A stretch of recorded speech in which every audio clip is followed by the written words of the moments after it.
Olá, amadinhos! Sejam bem-vindos a mais uma aula, né?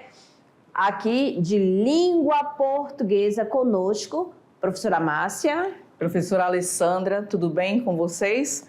Hoje é aquela nossa aula diferenciada. Já sabem mais ou menos do que se trata? Então, olha só, estou com o livro. Então obra. Já sabem mais ou menos o que é, né? A obra de Jorge Amado, né? Nosso clube de leitura da unidade 2. Vocês leram? Pois é, porque agora é aquele momento de quê? De compartilhar aquelas ideias, o resumo, os personagens, falar e discutir sobre a obra. Lembra que nós falamos aí, olha, mandem pra gente os registros de vocês, o que vocês fizeram? Reuniram em duplas, em grupo, reuniram com o professor para falar sobre Capitães da Areia. Agora é o momento, então, de nós compartilharmos aí as nossas experiências em relação à nossa leitura. Não é isso, Márcia? Exatamente. Então, por que a gente tem que ler o clássico? Por que a gente tem que fazer a leitura dessas obras? Qual a importância? Qual é a importância, né? Poxa, nós temos aí nas nossas 3 unidades, cada um vem com uma obra. Qual é a importância? Qual é a necessidade? Por que vocês acham que nós escolhemos assim, sentamos, escolhemos? Não, vamos colocar esse aqui. Qual a importância? Qual é o objetivo? Já pararam para pensar sobre isso, o terceiro ano? Será que é uma escolha aleatória? Não, pega esse aqui, né? Faz esse outro. O que vocês acham? Olha, foram 3 obras, na verdade, né? Para o terceiro ano são 3 obras. Lá na unidade 1, vocês estudaram Os Sertões. Lembrados? Os Sertões de Euclides da Cunha.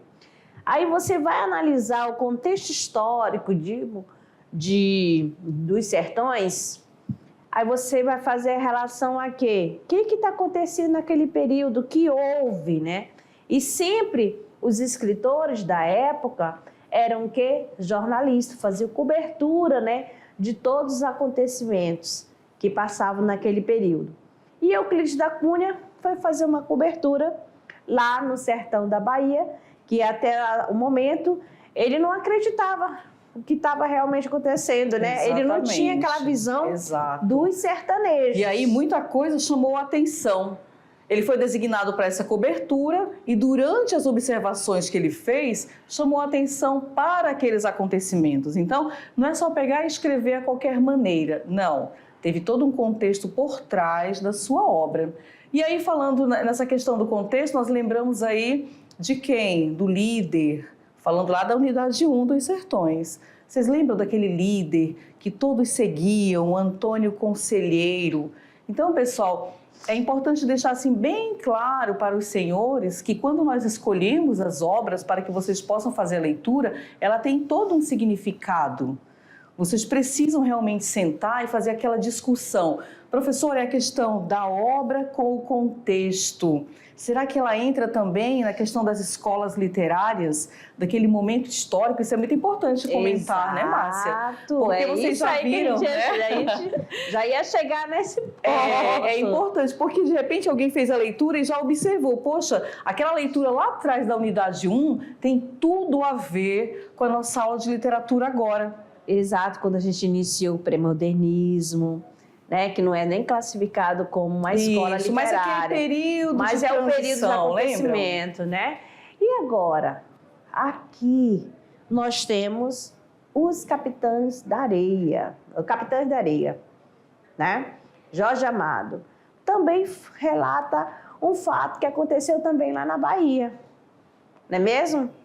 E, igualmente, só que aqui já não vai falar dos sertões, já vai falar da questão lá da cidade, né? Mas para o centro urbano, da questão da cidade alta, cidade baixa, vai estar relacionada ao meio político. E todas, né? As questões sociais, né? Exatamente. Aquela problemática social. Né? Que você já percebe que não é de hoje que acontece essa desigualdade, né? Exatamente. Vocês perceberam essa questão das questões sociais, do problema, do abandono, vamos dizer assim, do abandono, porque eu vejo a situação, eu vejo o problema, eu vejo ali um grupo de rapazes, né, e cada um deles tem uma característica. E aí hoje, será que hoje, na nossa atualidade, mudou essa história? Será que a obra de Jorge Amado, ela perpetua ou não? Então, na verdade, não é uma leitura só por ler, pessoal. É uma reflexão sobre o nosso dia a dia. É algo lá de trás, mas e hoje? Para a gente compreender melhor o que está acontecendo agora. Exatamente. Beleza? Então, amadinhos, vamos lá. De olho na tela, a nossa aula do Clube de Leitura Unidade 2. Olha ver. só. A primeira momento é o seguinte. Por que ler os clássicos? A arte está relacionada com a leitura e análise de textos verbais e por isso é considerada como sendo a arte construída pelas palavras.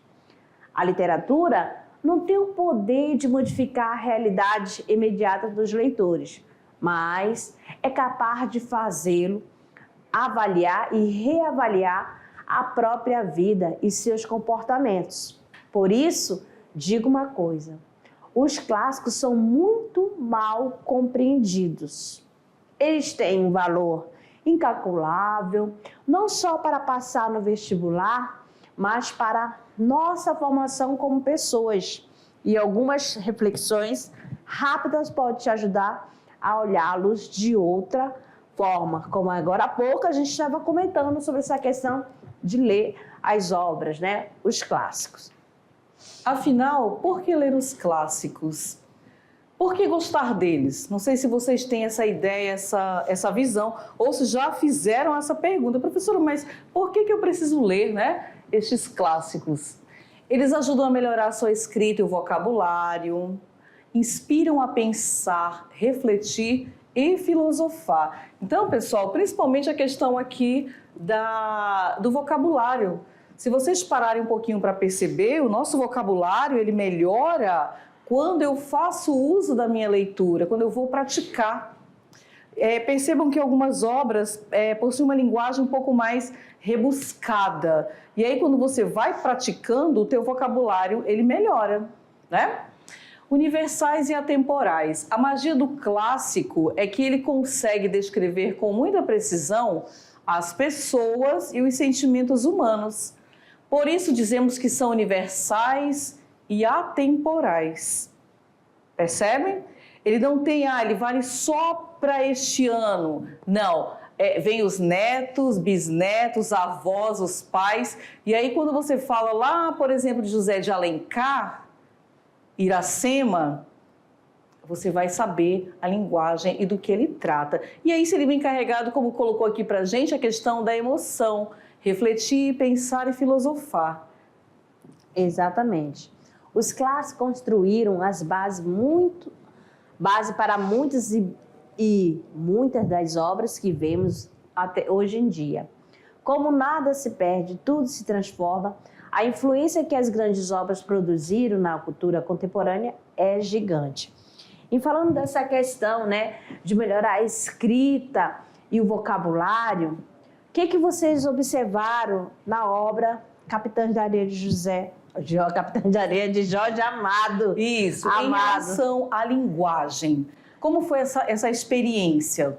Vocês recorreram ao dicionário, vamos dizer assim, ao Google, né? A questão daquela palavra que eu não compreendi, como você fez? Foi uma linguagem coloquial, uma linguagem mais do nosso dia a dia? Ou foi aquela leitura, professora, foi difícil, assim, não consegui entender no primeiro momento, eu precisei reler e precisei buscar o significado de algumas palavras. Porque é importante nós falarmos da obra e falarmos principalmente da linguagem. Como foi para você esse entendimento? Professor, eu consegui acompanhar. Então, eu considero ali uma linguagem mais do meu dia a dia, mais coloquial. Não, eu achei uma linguagem muito difícil, eu não entendi algumas palavras, né? Nós tivemos e fizemos esse comentário lá nos Sertões, em relação à linguagem. Era uma linguagem um pouco mais pesada, difícil, eu tinha que recorrer aos significados. E agora? Mais regional, né? E vocês perceberam também a linguagem que o narrador usou foi uma linguagem padrão da norma culta, seguindo. Mas quando chegava nas vozes, nas falas dos personagens, parecia que você estava ali, era do jeito realmente, parecia, poxa, lá você percebe essa questão da concordância, né? Para mostrar realmente como é que era. Dá para diferenciar a linguagem da pessoa que está contando a história. Jorge Amado teve esse cuidado com a linguagem a fala dos personagens. Quando você percebe ali o diálogo entre eles, Isso. né? A linguagem era muito peculiar, muito ali do jovem. Se fosse hoje, né? Seria uma linguagem mais padrão ou aquela nossa linguagem que nós utilizamos no nosso dia a dia? Então, essa observação vocês conseguiram fazer? Uma linguagem padronizada, digamos assim, porém, quando eles estavam ali conversando, uma linguagem deles. Exato. Então, vamos lá para a nossa árvore do conhecimento, né? Chegando aqui para vocês, o clube de leitura. Olha aqui de cara, vocês vão reconhecer um a um. Lembra do gato?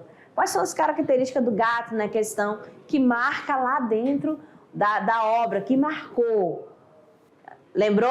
O gato é aquele, né? Ele tem apenas 14 anos, mas só que a questão da sexualidade é a flor da pele.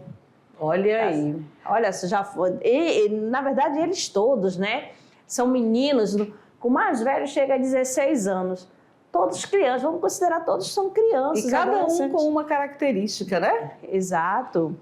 E o professor era o único lá do grupo, professor. Por que deu esse nome de professor?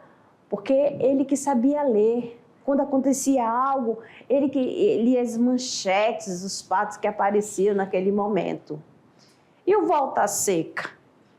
Olha só a cara dele, lembra quem? Bem simpático, né? Olha o Volta Seca aí, né? Ele era um que se destacou também. Ele tinha um desejo. Que desejo era esse? Ele era afilhado. Volta Seca, olha a roupa. Ele era afilhado do Lampião. E ele que queria ser que nem, né? Ele queria ser cangaceiro também. Aí tem outros personagens, né? O Barandão, João Granja de Estudo, né? O Pirulito, olha só, pela imagem você já sabe, né? Ele gostava muito de rezar, queria ser padre, seguir a função de sacerdócio, né? A vocação. E o Pernas, ou Sem Pernas. Sem Pernas. Bem interpretado, bem caracterizado aqui. É porque ele era coxa, ele puxava da perna, né? Ele era muito usado para quê? Para fazer aqueles atos não muito bons, sabia? E o Boa Vida... Já diz tudo, malandro que só. Olha a característica dele aí, olha como ele está posicionado, né? Bem tranquilo, vai levando a vida. E aí, o Almiro? O Almiro aqui. Temos também, né, o Pedro Bala. Olha o Pedro Bala. Vou até colocar aqui mais. O líder da turma, né? Foi abandonado muito cedo pelo pai, que fazia parte de liderança de sindicato. Mas vamos dando sequência a Dora. A única menina, né? A presente lá no grupo, né? De meninos. Tanto que logo no início ela foi muito rejeitada, não queria. Quando ela chegou, opa! Sabe quando urubu em carniça? Foi assim, isso que aconteceu. Mas... ela conseguiu fazer parte do grupo depois, inclusive exercendo várias funções. Exato. Era amiga, era mãe, irmã, conselheira. E o seu irmãozinho, o Zé Fuinha, o mais novo da turma, né? Então, vamos lá então. Os personagens vocês já conhecem.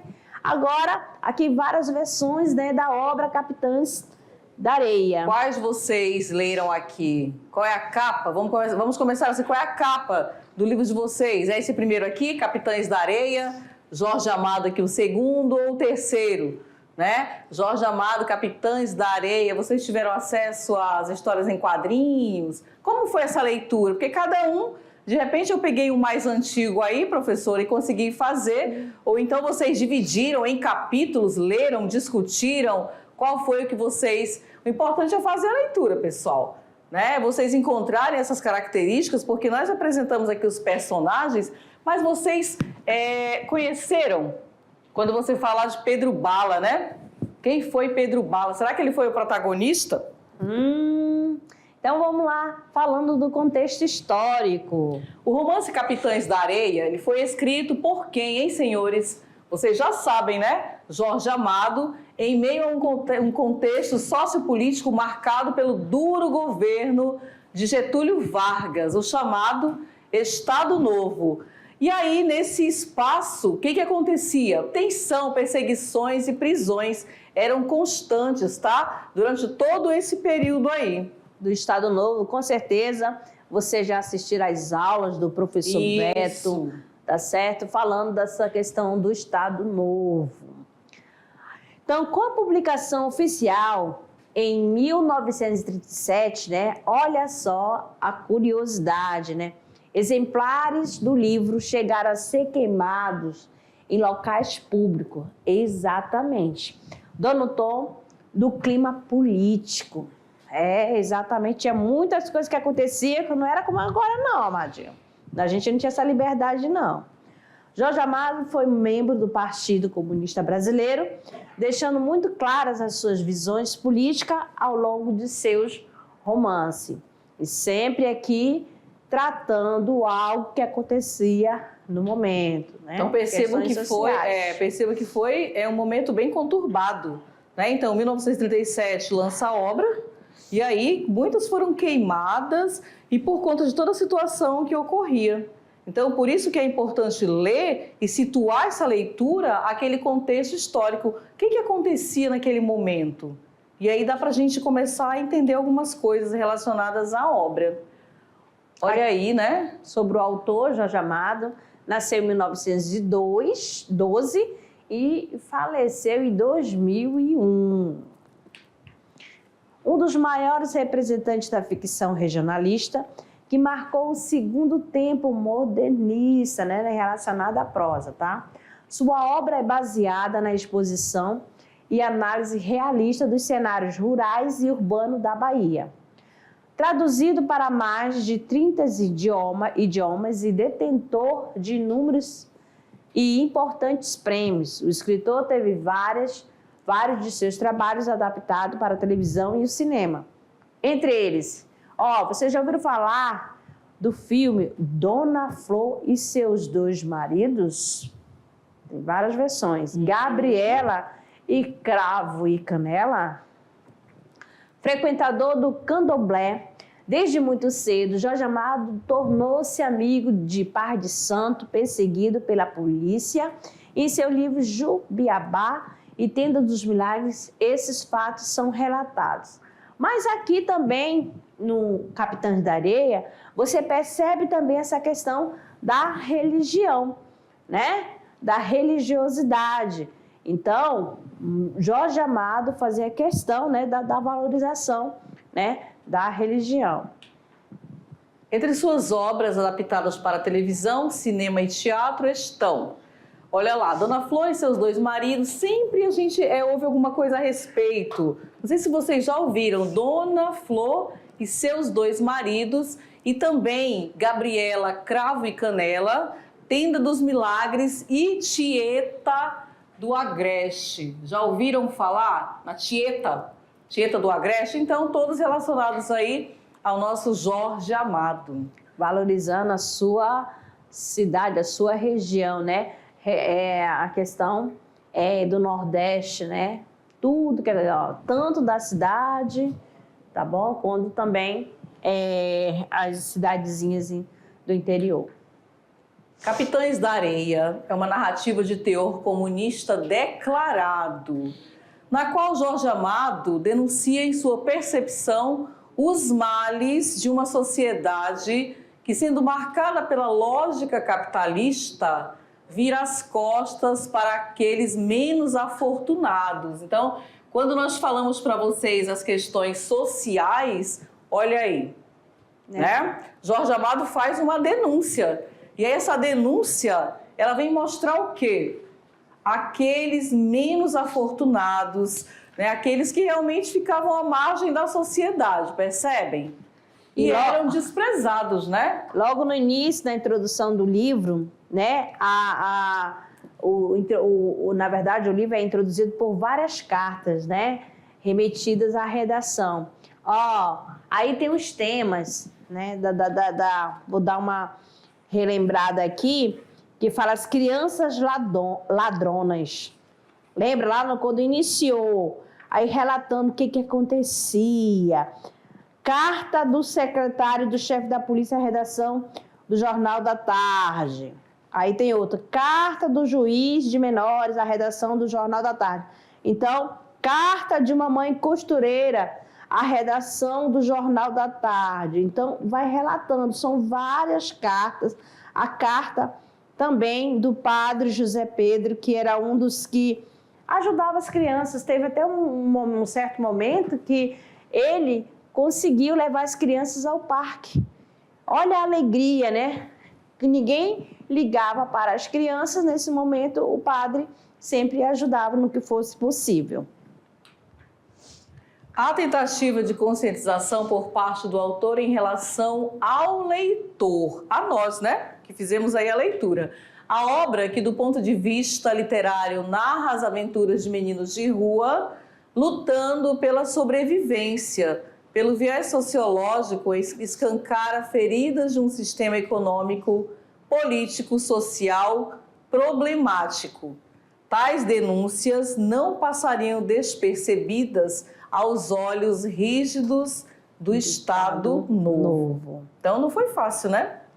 Você denunciar aí através dos meninos, através de sua obra, as coisas que aconteciam na época.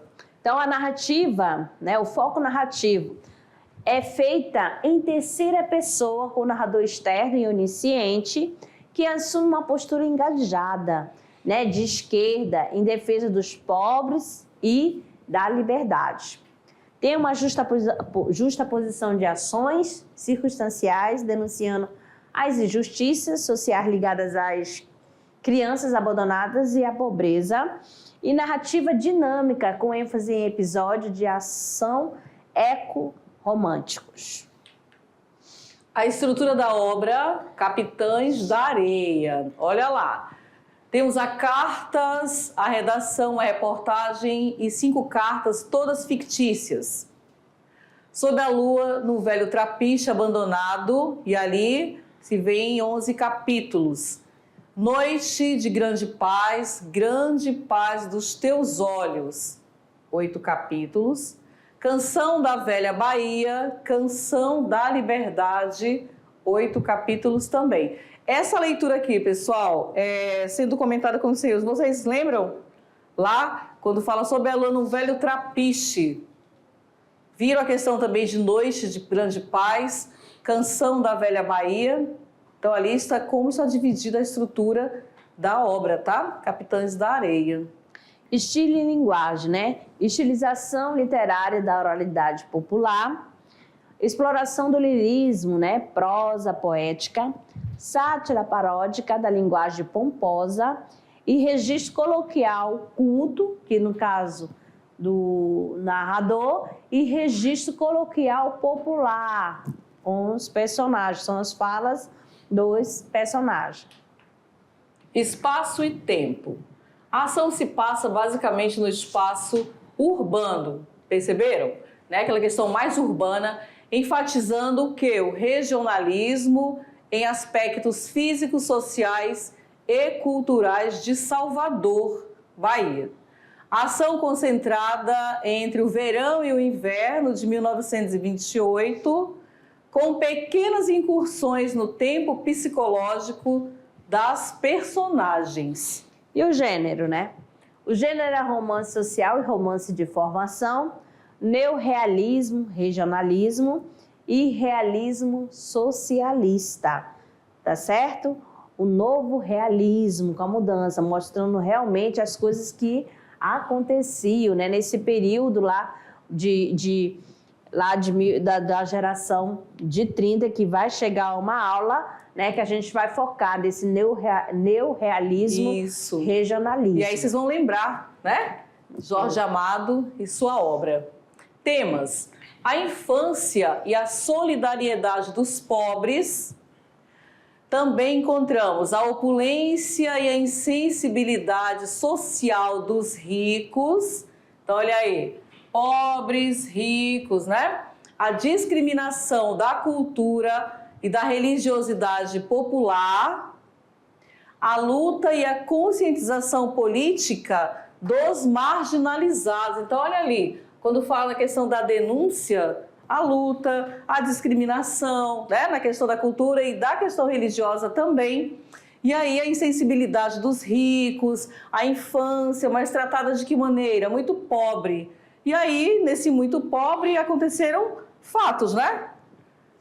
Personagem, né? Os garotos sobrevivem basicamente a partir de furtos. Olha aí. Que cometem na cidade. Após cada dia, retornam para o lugar onde vivem, o trapiche, né? Um grande galpão abandonado que fica bem próximo à praia. Imagine um grupo de mais de 30 crianças vivendo sozinho, né? Dentro desse trapiche, galpão. Personagens. Traçando o perfil de alguns membros, é possível notar que cada um tem uma função específica dentro do grupo. As funções se associam sempre às características físicas ou psicológicas dos garotos. Aquilo que foi mostrado para vocês logo aí no nosso primeiro contato já, né? Os personagens, um era o professor, a outra era a Dora, que tinha ali várias funções dentro do grupo. Pedro Bala. E aí, isso, Pedro Bala sendo líder. Cada um tinha a sua marca. Exato. Então, vamos aqui começando pelo Pedro Bala, que era o líder, né, do grupo. Então, menino ágil, com um forte senso de justiça, órfão desde que se conhece como pessoa.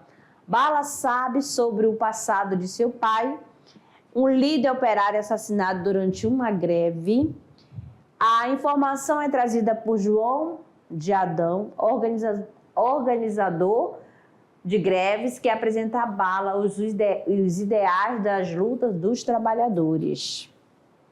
Olha aí o professor. Quem era o professor, né? O braço direito de Bala no comando do grupo, marcado pela inteligência, o gosto pela leitura, era o único do bando que sabia ler, tinha um total talento artístico. Então ele era o braço direito de Pedro Bala.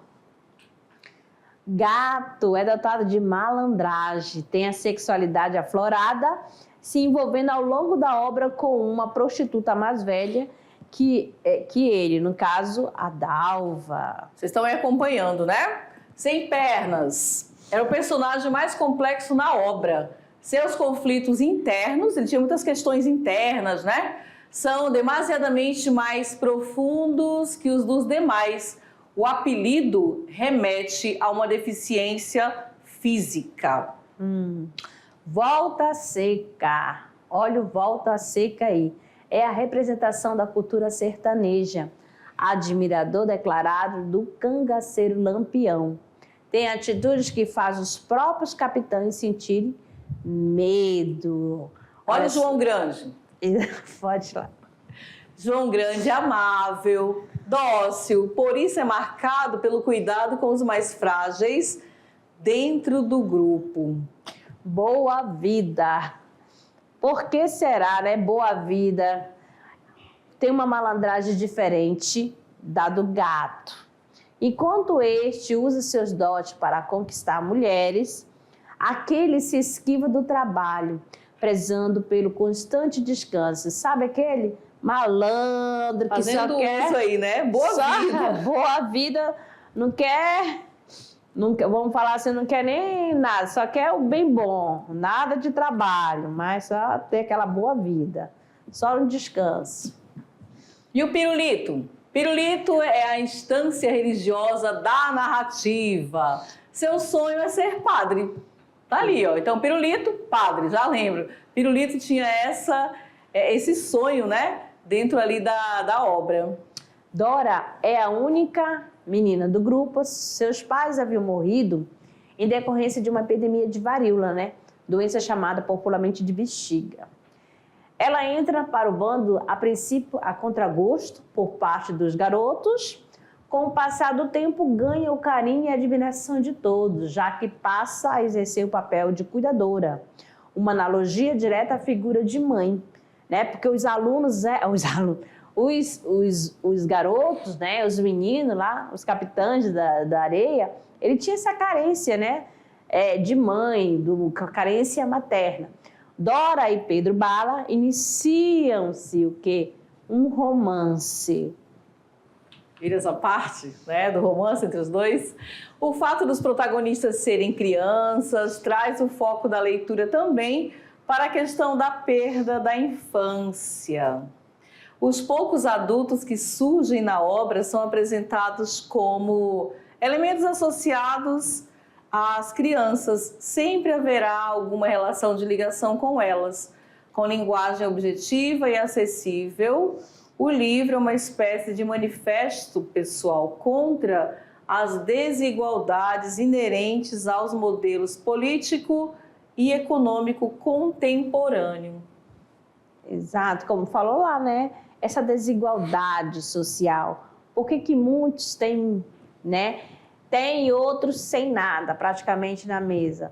Mas quando eles faziam lá o furto, eles não só pensavam nele, não, isso aqui eu peguei para mim. Não, eles compartilhavam entre si. E isso, né, faz uma história assim um pouco diferente. Opa, gente, ó, tem gente com tanto, roubavam para a sobrevivência. Beleza? E agora aqui na atividade, né, interativa com vocês.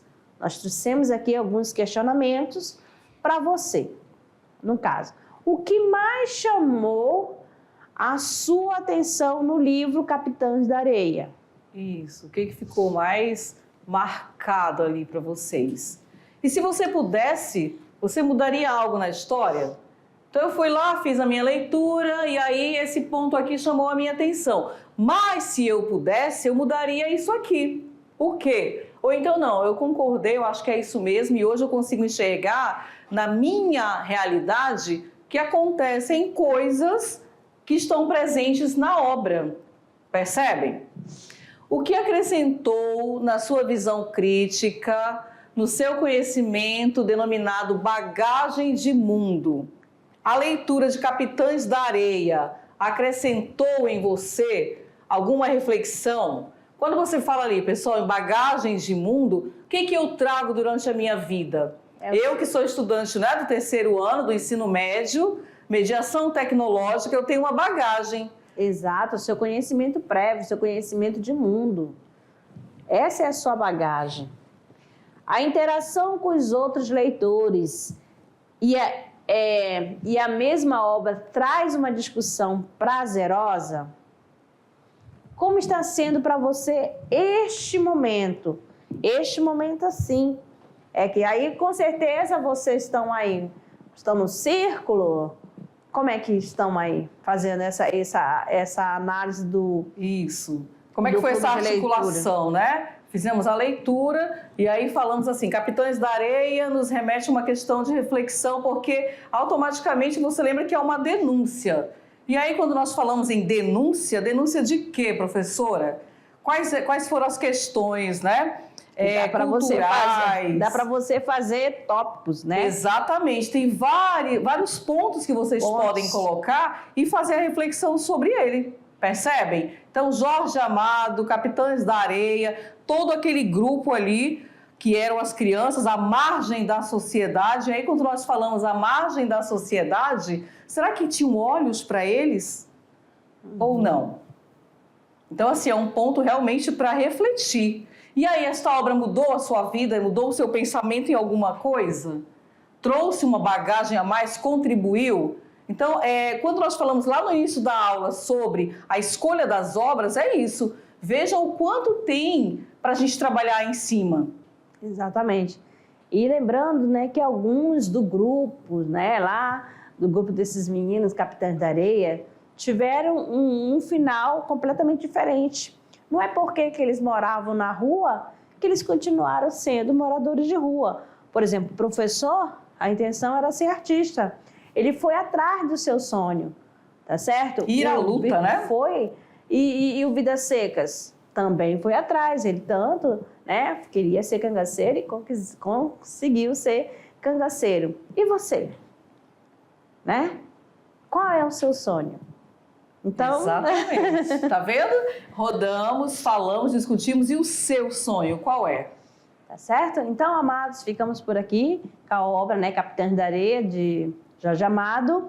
E daqui a pouco a gente retorna para o nosso momento de revisão. Até lá. Tchau.